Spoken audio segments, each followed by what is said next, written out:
watching My News 26. I'm Remington Hernandez at the Au Sable River Center in Roscommon. Sitting here with Mr. Doug Nagel. How you doing, Doug? Good afternoon.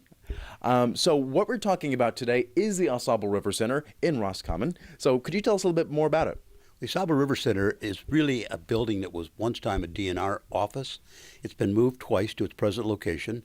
And the Saba River Center tries to maintain the heritage of the Saba River Center and artifacts, also to promote any educational materials that we can, and offer an opportunity for people to view the museum. Mm-hmm. So what kind of things do you showcase in the museum?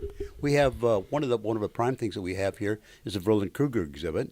That's Kruger has canoed thousands and thousands of miles throughout the United States, Canada, and even into Alaska. Also, we have the Jack Schweibert collection. Jack and Ann Schweibert was originally from Roscommon and were tremendous fly fishermen and river promoters. We have their collection of their flies and their memorabilia. We also have a watershed area that shows where the Saba River drains to.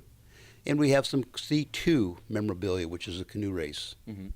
And so tell me a bit about the Au Sable River. What's its history? Is it a very historic river? Oh, yes. You know, the Saba River was used for trade for many, many years by Indians and even early explorers.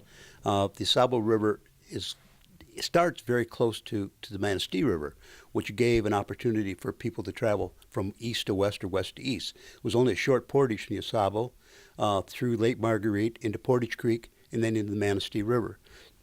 So that was the road between east and west. So it was important for travel. Mm-hmm. Important for travel, important for trade. Now tell me a bit more about Verlin Kruger, excuse me. Tell me a bit more about him and his travels. Well, Verlin Kruger traveled all over the United States and Alaska. He traveled some 7,000 miles in one trip. That was 176 days. The other trip was 28,000 miles, and I'm not sure exactly how long that trip took him.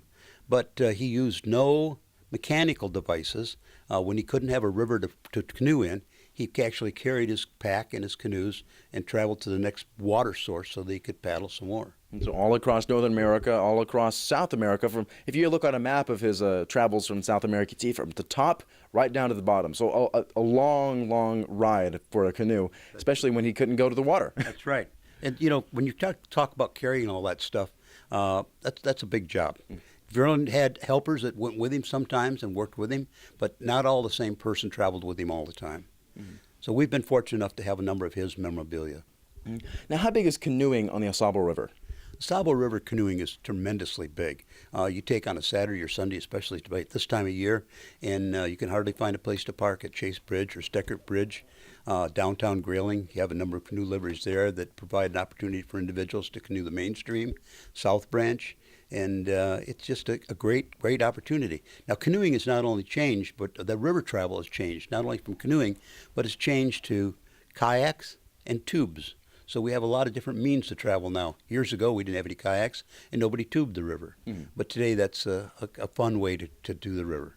Now, here at the River Center, you in the winter, you build a canoe for the annual canoe marathon on the Au Sable River. Could you tell me more about building the canoe? Yeah, wintertime, starting the second week in January, we have volunteers, and we announce it, to come in and want to learn how to build a cedar strip canoe.